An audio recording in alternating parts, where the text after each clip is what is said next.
Meus irmãos, boa noite a todos, boa noite, Neusélia. Boa noite a todos também. Vamos dar mais uma vez um início ao nosso estudo, né? Nossa leitura inicial do livro Fonte Viva, capítulo 154, que tem o título Ninguém Vive para Si. É baseado lá no Paulo, Romanos 14, 7, que diz, porque nenhum de nós vive para si. A árvore que plantas produzirá não somente para a tua fome, mas para socorrer as necessidades de muitos. A luz que acendes clareará o caminho, não apenas para os teus pés, mas igualmente para os viajantes que seguem ao teu lado. Assim como o fio de água influencia a terra por onde passa, tuas decisões inspiram as decisões alheias. Milhares de olhos observam-te os passos, milhares de ouvidos escutam-te a voz, milhares de corações recebem-te os estímulos para o bem ou para o mal. Ninguém vive para si. Assevera-nos divina mensagem. Queiramos ou não, é da lei, que nossa existência pertença a existências que nos rodeiam. Vivemos para nossos familiares, nossos amigos e nossos ideais. Ainda mesmo o usurário exclusivista, que se julga sem ninguém, está vivendo para o ouro ou para as utilidades que restituirá a outras vidas superiores ou inferiores, para os quais a morte lhe arrebatará o tesouro. Compreendendo semelhante realidade, observa teu próprio caminho. Sentindo, pensas. Pensando, realizas. Tudo aquilo que constitui tuas obras, através das intenções, das palavras e dos atos, representará a influência de tua alma, auxiliando-te à libertação para a glória da luz ou agravando-te o cativeiro para sofrimento nas sombras. Vigia, pois, o teu mundo íntimo, faze o bem que puderes, ainda hoje, porquanto, segundo a sábia conceituação do apóstolo Paulo, ninguém vive para si. Nossa prece vai falar sobre a família. Que nenhuma família comece em qualquer de repente. Que nenhuma família termine por falta de amor. Que o casal seja um para o outro de corpo e de mente. Que nada no mundo separe um casal sonhador. Que a família comece e termine sabendo onde vai. Que o homem carregue nos ombros a graça de um pai. Que a mulher seja um céu de ternura, aconchego, calor. Que os filhos conheçam a força que brota do amor. Que marido e mulher tenham força de amar sem medida. Que ninguém vai dormir sem pedir ou sem dar o seu perdão. Que as crianças aprendam no colo o sentido da vida. Que a família celebre a partilha do abraço e do pão. Que marido e mulher não se traiam, nem traiam os seus filhos. Que o ciúme não mate a certeza do amor entre os dois. Que no seu firmamento a estrela que tem maior brilho seja a firme esperança de um céu aqui mesmo e depois. Que a família comece e termine sabendo onde vai. E aí o refrão, isso é meio que é uma música, né? Também. Que fala, né? Abençoa, Senhor, as famílias, amém. Abençoe, Senhor, a minha também, né? O pessoal da Igreja Católica tanto é bonita, né? Então é isso. Vamos mais uma vez. Nosso estudo minucioso do Evangelho, à luz da doutrina espírita, nosso miudinho, realizado para o Centro Espírita Francisco de Assis, e é baseado sempre no estudo, né, do miudinho do Evangelho, do Beraba, que é do Aloysio Elias. Ele começou falando do tempo que ele tem, né, que eles estão lá, já tem 12 anos que eles estão estudando, e que é um estudo, né, lento, de forma sequenciada, sistemática, que a gente estuda, que a gente está acompanhando também versículo a versículo, né, que a gente está também hoje no capítulo 12, e é um estudo à luz da doutrina espírita, mas de forma bem detalhada, né, sempre a gente pega um versículo por reunião, às vezes fica mais de uma reunião com o mesmo versículo. Aí eu fiz as contas, desde que nós estamos gravando, você já tinha começado o estudo antes, lá no centro, né? Mas desde o início da pandemia já tem 8 meses. Nós começamos dia... A gente começou dia 20 de maio Mas no dia 20 e no dia 27, a gente fez o Fonte Viva. Depois, no dia 3 de junho, que a gente começou. Nós começamos no miudinho 11:25. Quer dizer, nós já estudamos 33 versículos em 8 meses, né? Quer dizer, bem lento mesmo, mas é assim que tem que ser, né? Para a gente poder ir pegando conteúdo. E quem sabe a gente aprende um dia a fazer, né? Porque eu ainda não aprendi. Hoje, então, tem detalhes que ele pega de um texto que você fica... Gente, eu passaria 10 vezes por aquilo ali e para mim ia ser a mesma coisa, né? E ele não, ele tem esse olhar, né? Todos nós, né? Se a gente não começar a familiarizar, né, vai ficando complexo mesmo, né? Aí a Embora às gente tem que ir vezes... aprendendo devagarzinho. E você vê que cada vez que você vai estudando, que você vai vendo, você vai tendo uma compreensão, né? E a verdade é essa. Precisa repetir um pouco mesmo para a gente poder ter até... ir gravando, né, as passagens, que eu já não me lembro mais das anteriores. E eu acho que é como eu me lembrei muito como eles ensinavam as crianças na época, né? Dos rabinos, que eles faziam as crianças decorar a Torá, ter aquela ideia, né, de conteúdo, dentro do contexto, como essas crianças eram ensinadas pelas mães e depois pelos rabinos, né, que a gente já passou por isso. Mas então a gente está nesse capítulo 12, né, que é intitulado Jesus e o Beelzebul, ou pode ser chamado também de Jesus e o cego mudo endemoniado, porque ela conta essa passagem de Jesus, que ele cura esse cego mudo endemoniado, que ele era cego de nascença, mas ele também tinha um processo de assédio espiritual. Aí por isso que eles diziam que ele era endemoniado. Jesus vai curar esse homem. Nesse momento, a multidão fica admirada e começa a chamar Jesus, como se ele se referia a Jesus como se ele fosse o Messias esperado, filho de Davi, que era vitorioso, que era glorioso. Mas na época também havia um entendimento que seriam não um Messias, mas 2 Messias que viriam. Um seria descendente de Davi e outro do José do Egito, né? José do Egito sendo um servo sofredor, que foi perseguido pelos irmãos, mas que depois ajudou os irmãos, perdoou, amparou os irmãos.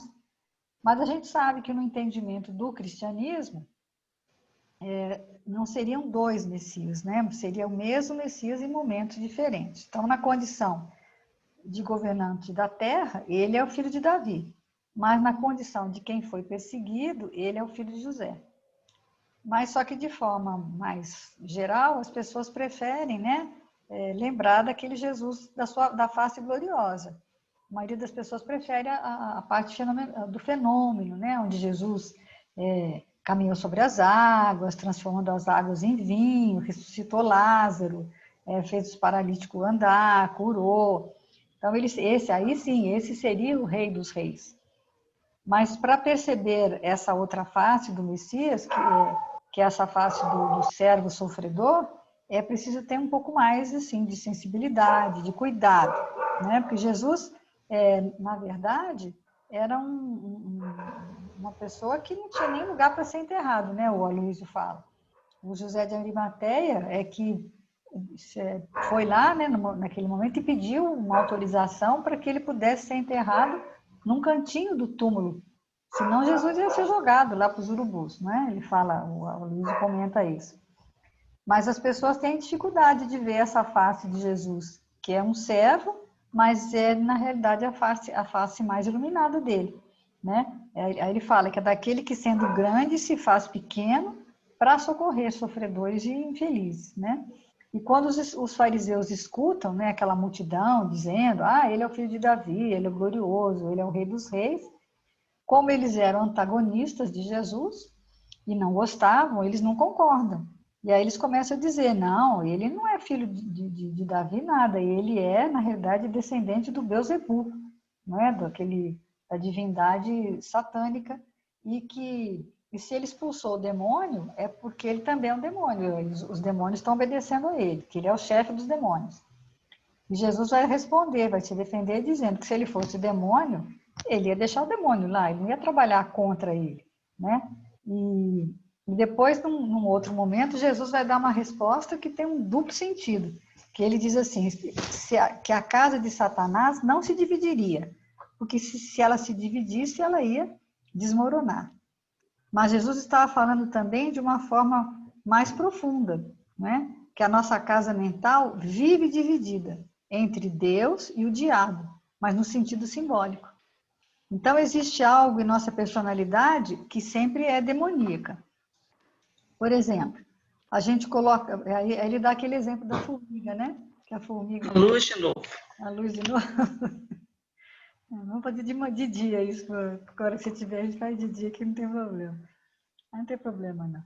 Então, muitas vezes, a gente tem essas ideias, né, ruins que vêm na mente da gente, e a gente faz uma coisa e você fala, não acredito que eu fiz isso, né? Nossa, a gente tem esses momentos, né? Aí ele dá o exemplo da formiga, que a formiga, que ele foi lá e eu não sabia disso também, né? Que se você pegar saliva e passar no caminho da formiga, que a formiga atrapalha, né? Toda a organização dela, elas começam a cair um para cada.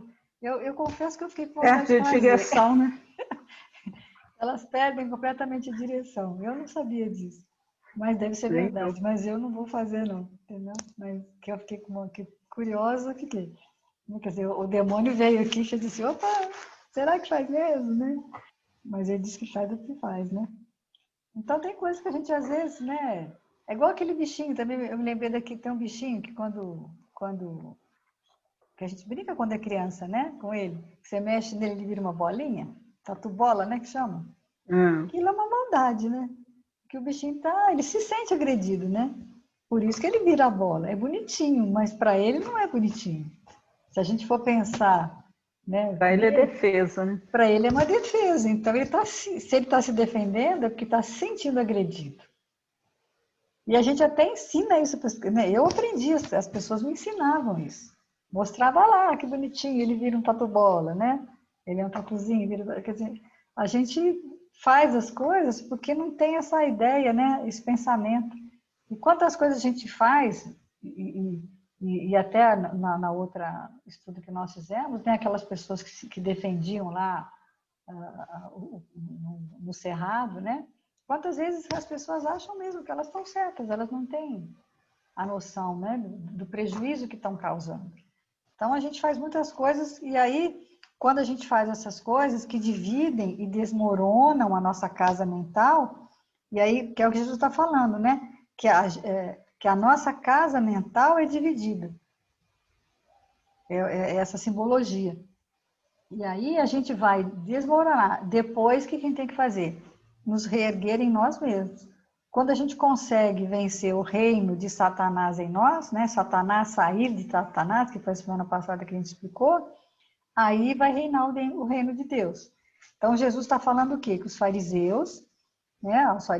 Eles estavam procurando achar o demônio nos outros. Mas quando o demônio estava onde? Dentro deles mesmos. Então, a gente tem que tomar muito cuidado, porque às vezes a gente faz as coisas até sem perceber, né? Então, a gente tem muita preocupação em achar o defeito no outro, né? E quando o outro tem um ponto de vista diferente do nosso, você acha que ele é o adversário, mas o adversário está justamente em você, né? Nessa dualidade entre o bem e o mal, nesse bom combate que você tem que traçar com você mesmo. E se cada um melhorar o seu íntimo e tratar, né, expulsar os seus demônios, aí nós vamos ter uma sociedade mais, que é o que um dia vai acabar acontecendo, né, pelo mecanismo natural da evolução. Mas ainda vai demorar, porque a gente ainda tem feito escolhas ruins. Então, o nosso versículo de hoje é o seguinte: e se eu expulso os daimônios por Beelzebul, por quem os vossos filhos os expulsam? Por essa razão, eles serão os vossos juízes. Em Mateus 12, 27. Então, o que Jesus está dizendo? Que ele está fazendo coisas boas, não é? E está sendo julgado por ter feito coisa, quer dizer, ele curou, é uma coisa boa. Mas mesmo assim, eles estão dizendo que ele está fazendo uma coisa errada, ruim, porque está expulsando, porque ele é um demônio também. Mas aí está dizendo, e os filhos deles? Quando os filhos deles fizerem coisas boas, o que eles vão falar? Que eles estão a serviço de Beelzebul também? Né? Então, as expressões de hoje que nós vamos estudar é essas duas, vossos filhos e vossos juízes. Que se você juntar, vai dar um significado, ou seja, vossos filhos serão vossos juízes, né? Ou seja, uma geração será julgada pela geração seguinte, e assim por diante. E um dia que a gente voltar, nós vamos julgar a nós mesmos. Né? Se você Eu pensar achei muito nesse processo interessante, né, reencarnatório. esse aspecto, né? Porque até nós que somos espíritos, a gente tem um julgamento assim passado em relação às questões, né, que aconteceram. Como que pôde existir isso? Como que alguém fez isso? Como se fosse só o outro, né? E na realidade, quem fez parte disso tudo fomos nós mesmos.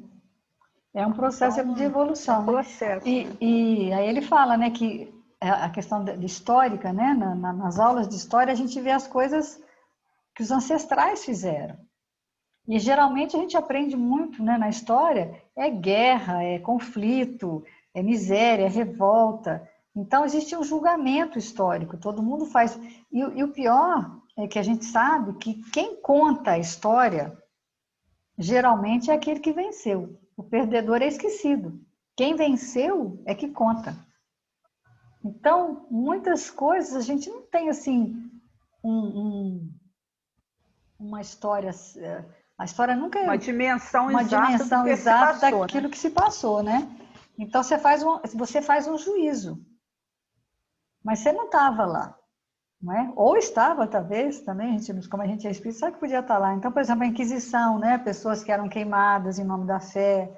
Então, ele está dizendo o quê? Que vai vir uma gente nova, que vai pensar diferente do que a gente pensa hoje, né? Então, ele fala assim, com uma maneira de pensar, agir diferente, muito à frente, comprometida com o progresso, e por isso será uma geração progressista. Né? Dessa forma, a humanidade avança e a família também, enquanto coletividade. Eu vi uma palestra do Alberto Almeida que ele faz uma coisa bem, ele fala sobre a família e sobre essa questão de conflito, que ele diz o seguinte, que a família é igual a lei da gravidade, ela não pode ser derrogada. A família vai acabar, não vai acabar. Tá? É igual a lei da gravidade. E que é na família que a gente aprende a hierarquia, só que isso tem que ser de uma forma amorosa. E aí ele faz uma analogia com a mão e os dedos, que ele diz o seguinte, que os dedos da mão representam a união. Você se sente pertencente, não é? Quando os dedos pertencem à mão. Então, assim, da mesma forma, a família. Então, assim como os dedos, a família é o primeiro grupo para o qual a gente tem que ter esse pertencimento. Mas cada um tem a sua individualidade, né? Cada um tem a sua especificidade dentro da família. E aí ele diz o seguinte, então é preciso permitir que cada um seja o que é do ponto de vista da sua singularidade. E a gente vê isso mesmo, né? Porque dentro de uma família, você vê, um é mais calmo, o outro é mais nervoso, um é mais agitado, o outro é mais devagar, um faz as coisas depressa, o outro faz as coisas devagar. Então, tudo isso tem, e você tem que respeitar isso. Né? Aquele Ricardo Vardil, ele fala que o defeito que você vê no seu filho é o talento dele, só que está desmedido e mal direcionado. A obrigação da família é direcionar e conter um pouco, não é? Então, aí ele fala que a família vai se equilibrar através dessa união e dessa singularidade. E aí ele fala, a gente não pode fechar, se a gente fechar os dedos, né? Mas também não pode romper, né, com essa unidade, senão o lar vira uma pensão e as pessoas não se sentem mais pertencentes a ele. Então, dentro dessa nossa sociedade, e aí dentro da sociedade ele faz, o que a gente tem que fazer? Entrelaçar as mãos. Então, a família seria, né, esses dedos unidos na mão, mas que não podem que tem que ter esse movimento de união de pertencimento. E aí vai fazer o quê? Vai conectar, vai ter uma relação de amor uns com os outros e cada um a si mesmo. Porque se você deixa de ser você mesmo, você nunca vai ser feliz na sociedade. Se a família obriga, né? Se no ambiente familiar é que a gente aprende essas noções de direito, de deveres, né? Se ocorrer uma desnutrição emocional na família, isso vai reverberar na sociedade, né? E ele faz também uma analogia com o sabão. O sabão, se você apertar ele demais, ele amassa, se você soltar, ele escorrega. Então, é essa medida, né? Esse equilíbrio, né? De pertencimento, mas sem rigidez, que a gente tem muita dificuldade de administrar mesmo, né? É onde gera, né? Em vez de acontecer um encontro de gerações, acontece o conflito, que é o que mais a gente tem, né? Porque as pessoas acham que a gente não quer que o outro tenha a mesma ideia que você, né? E não é isso que acontece dentro de uma família, principalmente quando existem muitas gerações, e hoje as gerações mudam mais depressa. Antigamente, dentro de uma mesma família, você tem várias gerações. Antigamente, não. Antigamente, tinha o avô, o pai e a mãe. Agora, hoje em dia, se você tiver um filho com uma diferença de 10 anos de um para o outro, é outra geração já. Né? Mas ele vai falar da Gênese, né? Capítulo... Ou tem alguma outra coisa antes? Acho que não, acho que é isso. A Gênese. Não, primeiro a 8. Como é que é? É a Gênese, a nova geração, né? Que a É. gente tem ideia que as mudanças, né, vão acontecer através de um cataclisma grande, né? Mas ele explicando que vão substituirão espíritos melhores que farão reino em seu seio a justiça, a paz, a fraternidade. A terra, no dizer dos espíritos, não terá de transformar-se por meio de um cataclismo, que aniquile de súbito uma geração. A atual desaparecerá gradualmente e a nova lhe sucederá do mesmo modo, sem que haja mudança alguma na ordem natural das coisas. Então, isso aí é muito importante da gente acreditar, né? Eu gostei quando ele fala, ele exemplifica, que a gente acha assim, quando uma mudança vem rápida, é porque, na realidade, é um valor Não houve uma que mudança, está né? se conservando, né? Porque não houve mudança. Quer dizer, os sentimentos, todas as situações já estavam ali, só se voltou a repetir modelos, né? Copiando erros. Que toda mudança ela tem que ser o quê? Gradativa, porque ela tem que encontrar o quê? Barreira, né? Então, à medida que encontra barreira, ela vai... essa mudança é gradativa, as pessoas vão assimilando novos conhecimentos gradativamente. E ele deu o Porque exemplo tudo que é de uma aceito de bacia com água imediato suja, é porque é conservador. porque é conservador. Aí ele dá o exemplo da bacia, né? Se você tem uma bacia com água suja, uma vasilha com água suja, mas você não quer jogar aquela água fora, você vai jogando uma água nova, uma água limpa, aos poucos a água suja vai saindo e no fim a água fica limpa. E a questão também, né? Vão reencarnando espíritos mais mansos, mais pacíficos, e quando esse espírito que hoje desencarnou, que é mais violento, que é mais truculento, quando ele voltar e encontrar uma sociedade mais amena, ele vai ficar constrangido, ele não vai ter ele não vai ter ambiente, né, para poder extravasar essa violência ou essa truculência dele. E aí ele está falando que a época atual é de transição. E toda vez que você muda, a mudança gera esse caos, né? Gera essa... E ele fala também que a literatura espírita é progressista, embora muitos espíritas ainda sejam conservadores. Né? Então você tenta conservar as coisas como elas eram, mas não é a proposta da doutrina.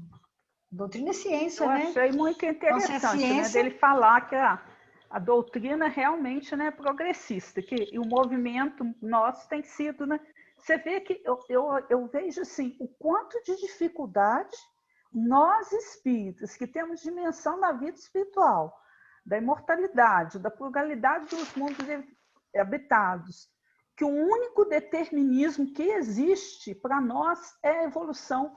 O quanto que a gente está com dificuldade de aceitar essa situação que nós vamos ter que agir de maneira diferente daqui para frente, né?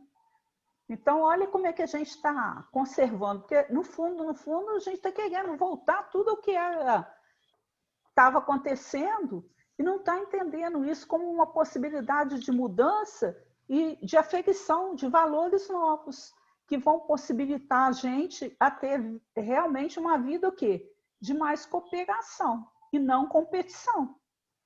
Ele, no livro Águas Póstumas, eu achei até muito interessante. Vale a pena, gente, ler o livro, porque assim, são muitas questões a partir do capítulo que é a vida futura, e tem um dos capítulos que fala sobre a aristocracia. Ele ainda dá um exemplo muito interessante para a gente entender essa coisa. Eu tive uma noção melhor, não sei se eu vou conseguir passar para vocês, mas vamos imaginar um grupo de 100 espíritos.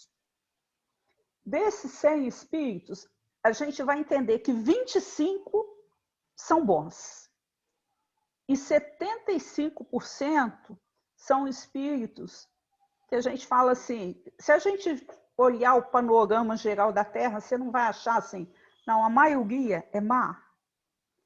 Aí ele explica que não, que na realidade 25 são espíritos que já estão na faixa da bondade, já tem isso pronto mesmo, que estão aí, não aparecem nessa proporção, por quê? Porque você vai lá no livro dos espíritos e a pergunta, por que o mal predomina? Pela omissão dos bons, porque o bom, ele é silencioso, ele é calmo, ele é tranquilo, ele não vai violentar a consciência, ele faz o trabalho dele e está certo. Desses 75%, 50% é uma multidão que acompanha a maioria. Então, não é que ela seja má, não, mas é porque todo mundo, é aquela história, todo mundo faz, então eu faço também. E 25 podem ter uma tendência maior do mal, mas é o que ele fala. Deus vê possibilidade em todos eles. Só não vai permitir que esses espíritos continuem na Terra, porque aqui eles atrapalharão o processo evolutivo. Mas esses 50, na medida que eles forem reencarnando, tendo mais contato com a bondade, o que vai acontecer? O progresso vem gradativamente, porque ele está fazendo o mal por desconhecimento, por ignorância, por não ter é a questão entrando para lavar a sujeira. Então, na medida que isso for acontecendo, a coisa vai caminhar melhor. Eu achei muito interessante, porque a gente tem a visão, né? Eu vejo muito, eu mesma já pensei muito isso. Gente, quer dizer que para a Terra virar planeta de regeneração, tem que tirar essa humanidade todinha aqui. Mas é uma visão totalmente equivocada. E uma coisa que o Aloysio fala, que eu gostei demais, foi quando ele colocou para a gente que quem controla esse fluxo é Deus. Jesus, então, é Deus que escolhe quem nasce e quem desencarna. Se você está aqui, está atrapalhando, vem cá, chegou sua hora, e não adianta você questionar. Então, Jesus faz então, a revolução, tudo, né? tem um processo da mão de Deus tomando conta. E se a gente for analisar, vocês olhem assim, ele fala muito no livro A Caminho da Luz, das reuniões, né, que tiveram, uma quando Cristo foi reencarnar na Terra, né, e na formação do planeta. Quer dizer, gente, foi muito tempo dentro do processo, 4,5 bilhões de anos para a formação do planeta, e a gente acha que a gente está aí desgovernado, que o mal está predominando, que a Terra não tem jeito. É muita pretensão nossa acreditar nisso, né? A gente tem essa capacidade, né? Até para o mal, né? Então, é muito interessante. Quer dizer, à medida que você vai tendo contato com... Eu pensei assim, exemplificando de uma maneira bem assim, grotesca mesmo, né? Você está num grupinho de 10 pessoas. Aí, se tem um fofoqueiro, um desequilibrado, né? Se as pessoas que estiverem ali, aí elas vão fazendo escolhas. Eu posso ficar ali, fazendo parte daquilo ali, ou se eu já tenho uma consciência maior e quero mudança, o que eu vou fazer? Eu simplesmente me retiro daquele ambiente e vou buscar Mas outro. mas o que vai acontecer na maioria das vezes é ela ficar quieto, que é no canto, quietinho. E aí é exatamente o que você falou, né? Num grupo de 10, 2 não vão gostar, mas também não vão querer criar uma polêmica. E aí vão ficar quietos.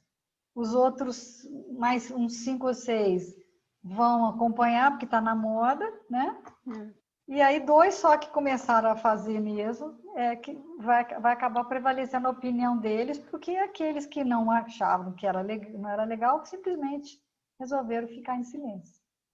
Mas na hora que começarem os progressistas, né, voltarem, o que você vai começar a sentir? Você vai sentir vergonha de estar ali no meio daquela maioria, porque você já vai enxergar a diferença. É como se o planeta estivesse numa fase de faxina, né? Aquela bagunça toda, e de repente, quando você vê que as coisas estão tomando seus lugares, sendo arrumadas, você vai querer o quê? O lugar da arrumação, da tranquilidade. Com certeza. É onde a gente tem que rever aquela frase do Paulo que ele diz, né? Estar no mundo sem ser do mundo, né? Tudo bem, mas não é estar no mundo sem ser do mundo e ficar quietinho sem fazer nada, né? Só olhando a coisa, o circo pegar fogo. É estar no mundo sem ser do mundo, mas tentando fazer um mundo melhor. Não é uma questão, né? Porque eu acho que a gente tem essas ideias, né? Não, eu não gosto disso, não participo. Mas você também fica quietinho no cantinho sem se manifestar, né? Aí não é bom também não, né? Ele fala também aqui nos novos traços, né? Que a nova geração se distingue por inteligência e razão, geralmente precoces, juntas ao sentimento inato do bem e a crenças espiritualistas, o que constitui sinal indubitável de certo grau de adiantamento anterior. Não se comporá exclusivamente de espíritos eminentemente superiores, mas do que, já tendo progredido, se acham predispostos a assimilar todas as ideias progressistas e aptos a secundar o movimento de regeneração. Essa de já ter um conhecimento anterior, né?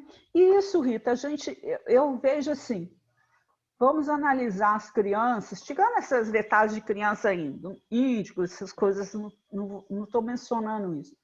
Mas hoje, eu vejo assim, a minha geração, por exemplo, a gente era criança boba. Assim, os pais falavam, você obedecia. Agora, hoje, se você chama a atenção de uma criança, ela quer saber por quê, para quê e por que ela não pode. Então, isso já é um sinal de quê? De adiantamento. Porque o espírito já nasce com um pouco de, falar assim, mais de maturidade para entender o porquê do sim e o porquê do não. Eu acho isso muito interessante nessa geração. Pega lá seus netos, por exemplo, se você for conversar com eles, o tempo todo eles questionam. Né? E se forem bem orientados e participarem, e tiverem essas respostas, com certeza vão fazer a diferença. Né? Com certeza.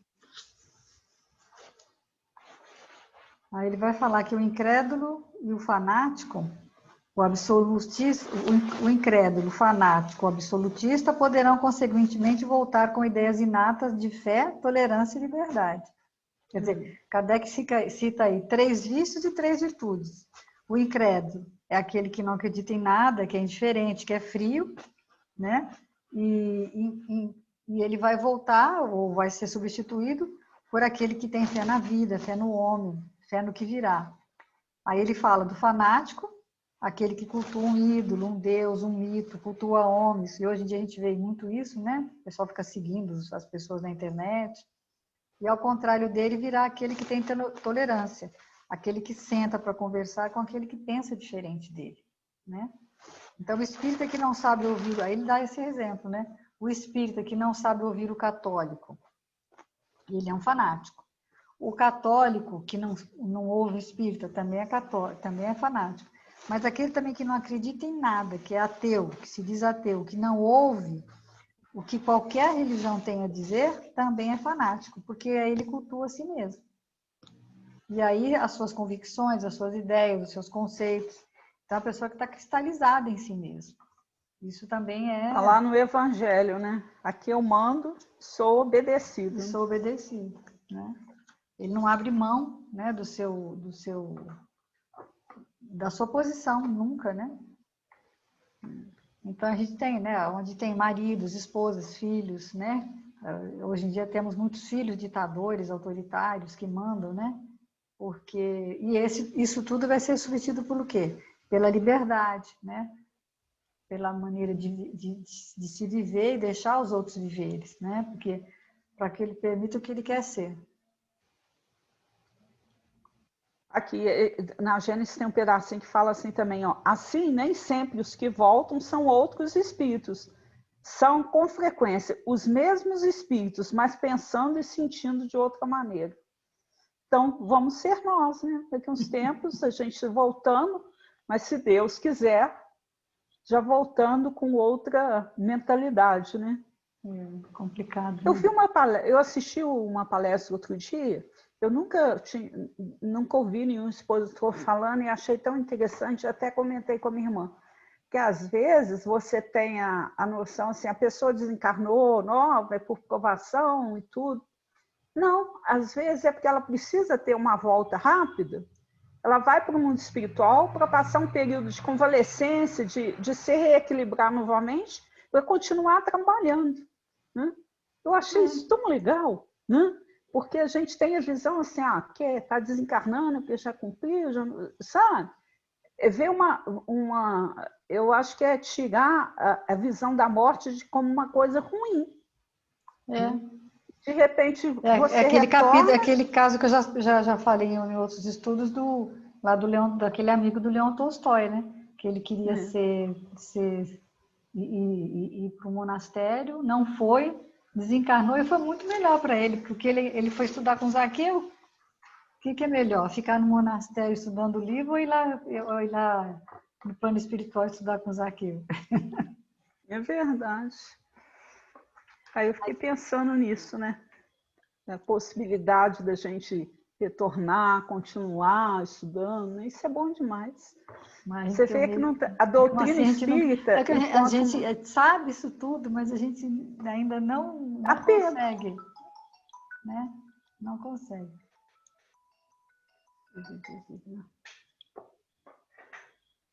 Aí ele diz assim, muito outro é o efeito quando a melhora se produz simultaneamente sobre grandes massas, porque então, conforme as proporções que assuma numa geração, pode modificar profundamente as ideias de um povo ou de uma raça. É interessante porque aí, né, é uma coisa maior, né?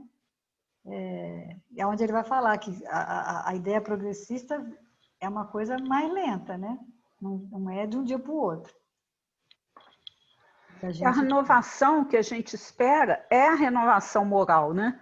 E onde vai existir um predomínio dos interesses do espírito e um aperfeiçoamento.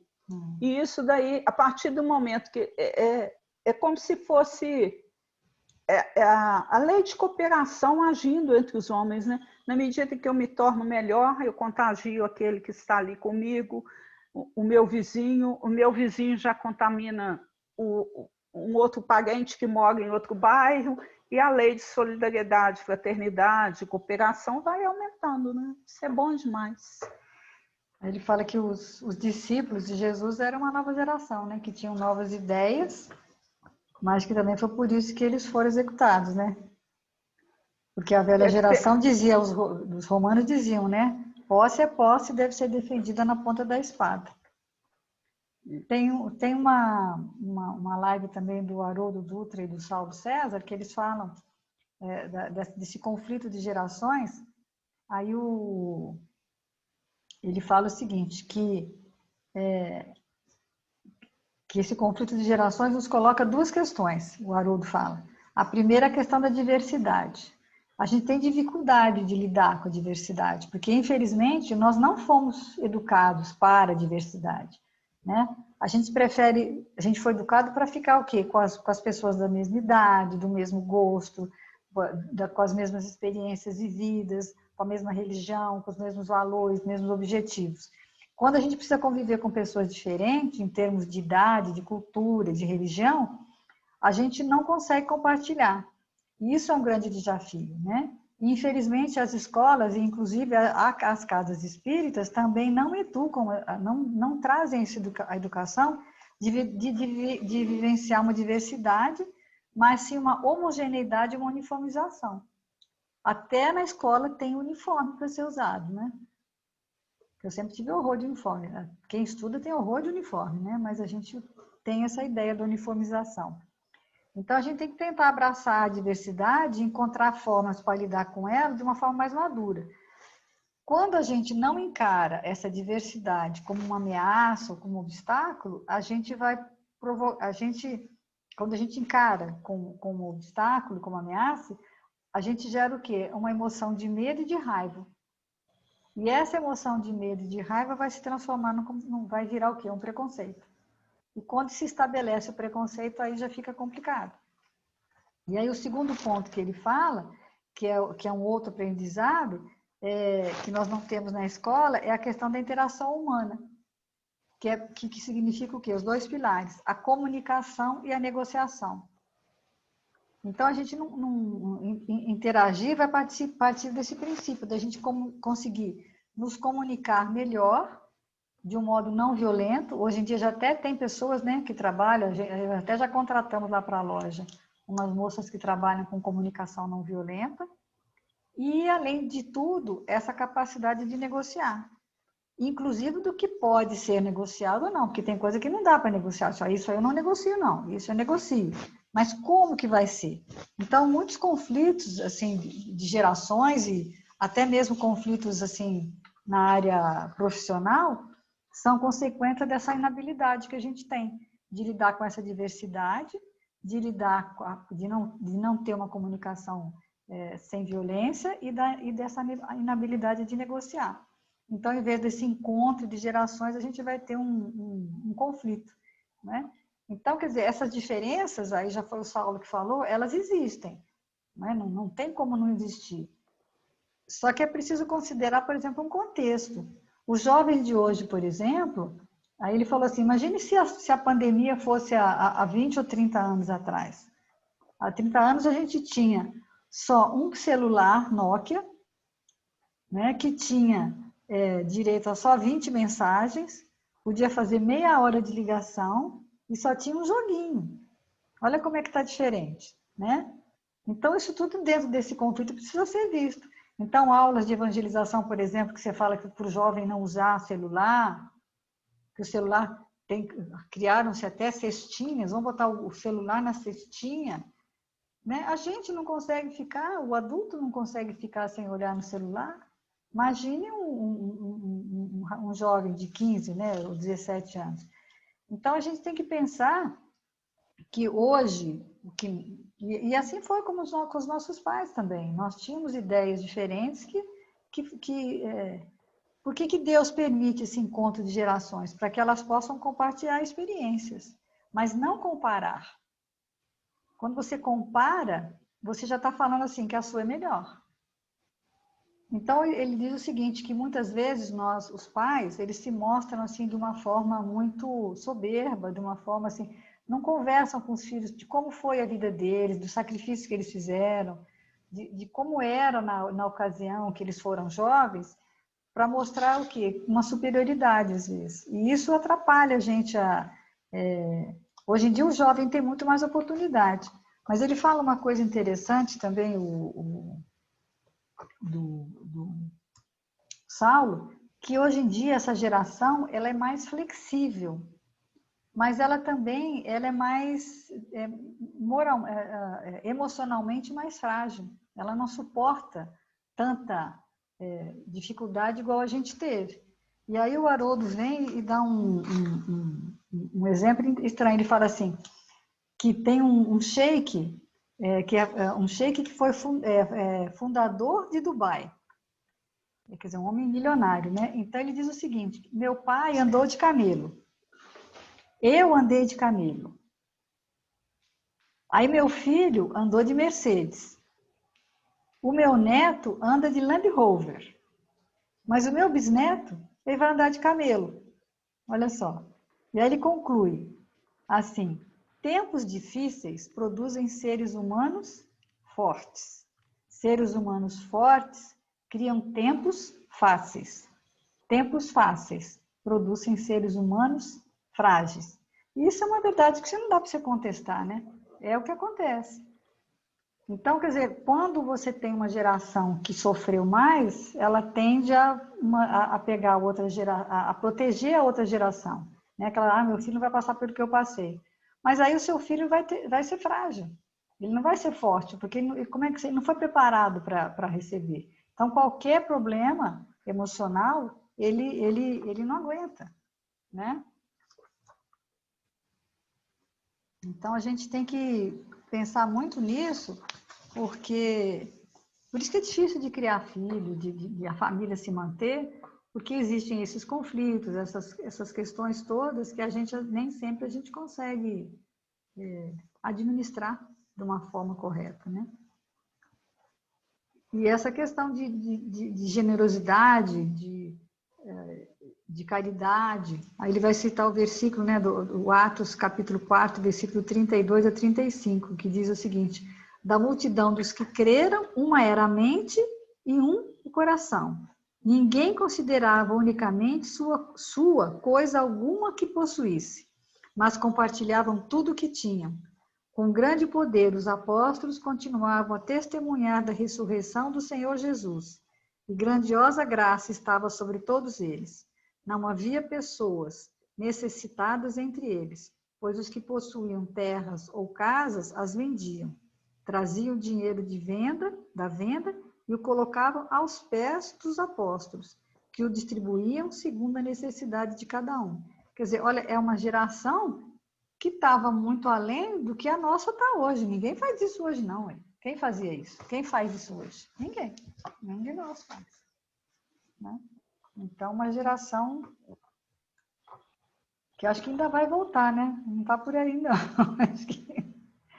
Na realidade, assim, né, é um triângulo, né, das necessidades, a pirâmide da sustentabilidade, né? Enquanto cada setor, né, o ângulo ali da pirâmide não tiver enquadrado comum, como que a coisa vai funcionar? Não tem jeito. A sustentabilidade vai ter que ser essa mentalidade mesmo, de um ajudando o outro, é a cooperação. Não dá mais para ser competição. O Haroldo, numa das palestras, ele fala assim, é a lei do usufruto. É usufruir daquilo que você tem, entendendo que nada te pertence realmente. Tudo pertence a quê? A todos. Porque hoje, se a morte me chamar, o que é efetivamente meu? Nada, porque tudo é empréstimo de Deus. Aí ele dá o exemplo que eu morri de rir, porque eu falei, como que a gente fala? Né? Do aparelho de jantar. Você tem aquele aparelho de jantar? Lindo, maravilhoso. Para quê? Porque você não usa. Porque ele é lindo, maravilhoso, então ele fica lá guardado. Então, eles chamam muita atenção o quanto que a gente faz isso o tempo todo com as coisas, exagerando no consumo. Não, e o que porque é pior? O pior é que, tipo assim, alguma coisa assim, você não usa. E aí você acha que algum dia alguém vai usar? Não, alguém vai achar isso cafona e vai jogar fora, mandar para um bazar, que ninguém vai querer. Então, uma coisa que vai continuar inútil. Isso que é o pior, né? A inutilidade das coisas me incomoda muito. Uma vez eu vi um economista falando que quando a gente for comprar alguma coisa, a gente tem que fazer 3 perguntas. É útil? o que eu vou comprar? Eu estou realmente precisando daquilo? Outra coisa, eu estou realmente precisando daquilo naquele momento? E a terceira, mais importante, eu tenho dinheiro para pagar isso hoje? Então, se você não responder... Eu colocaria mais uma. Ela vale esse valor? Porque às vezes tem coisas que não valem, né? Eu fico pensando assim, não, esse trem não pode valer isso, não. Não tem por que custar isso tudo. E a gente compra umas coisas que você fica pensando, meu Deus, por que comprei aquilo? Para fazer o quê? E fica lá então, guardado assim, e não vai ter utilidade nunca, porque nem para o próximo não vai ter. Aí ele vai lá no Ave Cristo, né? Segunda parte, capítulo 1, provas e lutas. É o encontro de duas gerações, que é o pai e a filha, né? Que o tema central desta obra é esse entrechoque dessas duas gerações. E vai se passar num momento mais avançado do cristianismo, que está lá no século III, entre o século III e o século IV, que há um grupo propondo ideias mais novas para aquela época, e essa comunidade do cristianismo primitivo era uma comunidade progressista, que já falava de meio ambiente, de direitos humanos, de partilhar os bens, e, logicamente, por isso era perseguida, né? Então, para o padrão de hoje, ainda é avançado, porque eles tinham essa ideia de partilhar. E quando ele conta essa história, eu me lembrei muito do meu avô, sabe? Porque o pai do meu pai, que quando ele faleceu, eu devia ter uns 5, 6 anos de idade, e a história, assim, ele era conhecido na família como uma pessoa assim, muito brava, muito rigorosa, muito rígido, né? Era português, e as pessoas tinham medo dele, né? Mas quando eu fui crescendo, pela lembrança que eu tinha dele, para mim era a pessoa mais doce do mundo. Ele me chamava de minha bonequinha, eu lembro de sentar no colo dele, e assim, comigo ele era diferente, entendeu? E aí eu lembrei assim dessa história do Tassiano, né, com a Blandina, a filha, né? Ele, um homem um romano conservador, né? Da sociedade romana, militarista, conquistador, imperialista, e ele é capaz de sentar, né, com uma menina e conversar docemente com ela, né? E ela ir cativando eles. Quer falar o que ele vai falar? a Brandina, né, era a única compensação que usufruía, era o consolo que lhe vinha da constante ternura da segunda filha. Nascera Brandina em 243, como se for uma bênção que o céu lhe houvera reservado ao coração. Acompanhava-o em seus giros solitários pelo bosque e seguia-lhe as meditações no jardim. Brandina parecia uma flor permanente a engastar-se na destra paterna. Diariamente, ao amanhecer, era a única pessoa da casa a orar em companhia de Tassiano, ante a estátua de Cibele, a deusa maternal. Então, olha como você vê a diferença de um espírito progressista, né? A oração, a única da casa que acompanhava o pai, né, na oração. Certa manhã, vamos encontrá-los conservando em extenso vinhedo. Papai indagava ela, de cabelos soltos, beijados pela luz solar. Quem fez o campo assim tão belo? E aqui nessa pergunta, né, eu falei assim, que eu adoro o Aloysio, porque eles enxergam uma coisa que eu poderia ter lido isso 500 vezes, igual você falou, né, mas não entender. Então ele fala assim, por que o Emmanuel fala assim, cabelos soltos, né? Qual a sutileza que tem aí que a gente precisa entender? Então, o cabelo solto representando aí o pensamento livre, né? E beijados pela luz solar, quer dizer, é a luz que vem de cima, significando também já o aspecto espiritual, né, da menina, tendo a possibilidade de sintonizar com uma coisa maior, né? O genitor... E o vinhedo também, né? O extenso vinhedo é um ambiente propício para isso acontecer, né? Como está lá no Livro dos Espíritos, né? O símbolo, qual que é o símbolo? A parreira de uva, a vinha, né? É onde Jesus fala, eu sou a videira verdadeira, vós sois os ramos, os galhos. Mas tudo isso faz, né? Esteja os galhos. Aí vai ter os galhos, né? Os cachos de uva, os galhos ressequidos, mas tudo isso faz parte de um grande vinhedo. E a gente ia ler só isso aí, né? Duas pessoas, um pai e a mãe, o pai e a filha conversando num vinhedo, ela de cabelos soltos, beijados pela luz solar. É uma coisa assim, de muita profundidade, né? E que a gente nunca ia, eu não ia perceber jamais, né? O genitor, sorrindo, respondeu feliz: os deuses, filhinha, os deuses nos concederam as árvores e as flores para o embelezamento de nossa vida. A menina, embriagada de júbilo infantil, tomou um cacho de uvas amadurecidas e perguntou de novo, né? Mas, papai, qual dos deuses nos traz uvas tão doces? Então, aí, o diálogo é grande, o horário não dá para a gente, né? Quem tiver interesse, lê o livro, porque se a gente for acompanhando assim, o diálogo e as expressões, né, que Emmanuel usa, tudo tem uma razão de ser, né, e uma justificativa, já mostrando para a gente o processo de evolução espiritual da menina ali. E ele fica tão impressionado com isso, né, que ele pensa assim, não, eu tenho que contratar alguém, né, para educar a Brandina, né? Aí ele fala, né? Precisavam contratar os serviços de um professor condigno. Não encontrava na fazenda nenhum escravo à altura de semelhante trabalho. Porque ele queria o quê, né? Como romano, ele queria alguém que fosse capaz de doutrinar a filha, né? Dentro da ideia dele, né? Da ideia dele, para continuar odiando os escravos, né? Para ser uma patricinha, né? Que fizesse, que acreditasse na força das armas, que pensasse como ele, né? Que era o comum deles fazerem isso, né? De um escravo culto é que pegava, quer dizer, ou seja, naquela época já se terceirizava a educação, né?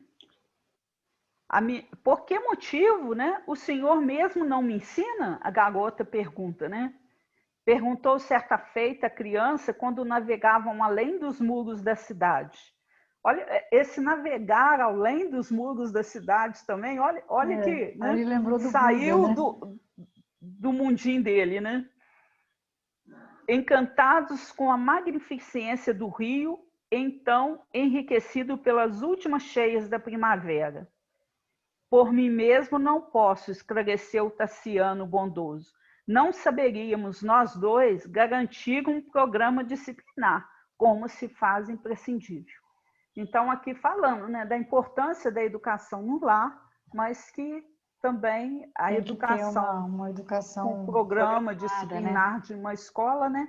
E aí o Aloysio chama atenção também, né, quando ele fala, né, que eles estavam lá no Rio, né, sentindo a magnificência do Rio, é que todo o currículo escolar deveria ter, né, como parte do seu currículo, né, a preservação ambiental, que hoje é imprescindível ter isso dentro do processo evolutivo que a gente vive, né? Então, os direitos humanos, a preservação ambiental, é tudo que a gente precisa nas escolas. Os espíritos que estão vindo vão pedir isso, eles vão exigir isso em breve, né? Porque você vê que eles têm um olhar diferente para a natureza. Meus netos, por exemplo, a gente vê, pelo menos um deles, eu vejo que ele chega aqui e fala, vovó, passei ali, vi uma plantinha, vi um bichinho, não sei o que das quantas. Sabe? Olha, tem um olhar mesmo voltado para a natureza, que a gente às vezes nem tem ainda também, né? Ele vai terminar falando. Deixa eu só falar uma coisa aqui. No Consolador, gente, tem uma pergunta sobre a natureza, pergunta 27 do livro Consolador, que é a seguinte: como devemos compreender a natureza? Eu achei isso aqui, a gente tem que parar, refletir, pensar. Eu já li esse livro diversas vezes, mas nunca tinha, né? Mas dentro do momento que a gente vive, eu acho fundamental a gente parar para pensar e refletir na resposta aqui. A natureza é sempre o livro divino, onde as mãos de Deus escrevem a história de sua sabedoria. Livro da vida, que constitui a escola do progresso espiritual do homem, evolvendo constantemente com o esforço e a dedicação de seus discípulos. Ô, gente, é o livro divino onde as mãos de Deus escreveu a história de sua sabedoria. A única coisa que tem errada, que está assim, descompassado de tudo, é o homem com seus abusos junto à natureza. É o pensamento de Deus. Quando ele pensa, ele cria o universo. Muito lindo, né? É lindo. Eu achei...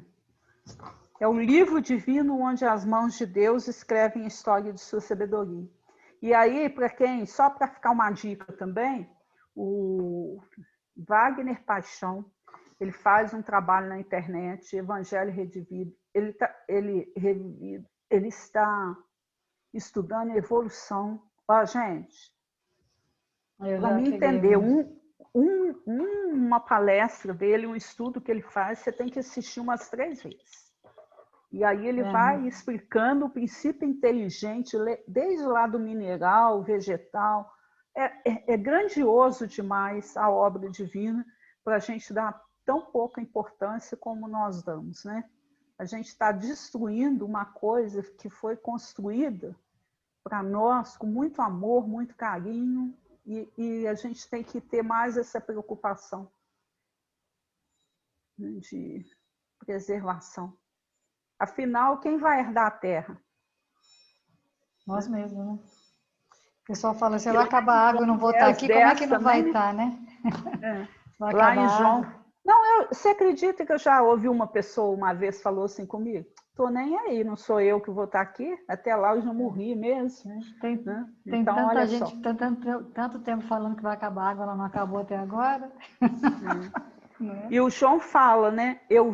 João 10:10, eu vim para que todos tenham vida, e vida em abundância. É a questão da sustentabilidade, né? Em qualquer setor. É a vida biológica, é a vida espiritual, porque a gente, apesar de a gente ter a nossa vida ser a real espiritual, né? Dentro do nosso processo evolutivo, a gente precisa da vida biológica ainda, né? Para a nossa evolução. O quanto que a gente tem que trabalhar isso. Ele vai terminar falando da menina, né? Que acho que não vai dar tempo da gente falar, mas fica a dica para o pessoal procurar. É a sueca, né? A Greta Thunberg, não sei. É uma ativista ambiental sueca. É até um pouco polêmica a história dela até. Alguns criticam, não é? Mas o nosso presidente chamou ela de pirralha.